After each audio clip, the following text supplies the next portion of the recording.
How to set a TSA lock. Enter default code 000. Slide the button to open the zipper. Use a pin to push down the small reset button. Turn the dial to set your new secret code.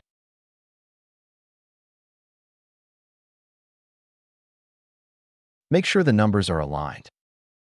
Pull the slider and the reset button will pop back up to activate your code. Remember your code. To lock your suitcase is very simple.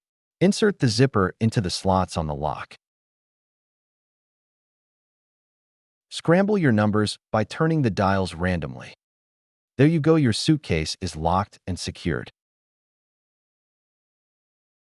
Enter your code to unlock. Make sure the numbers are aligned. Pull the slider to unlock.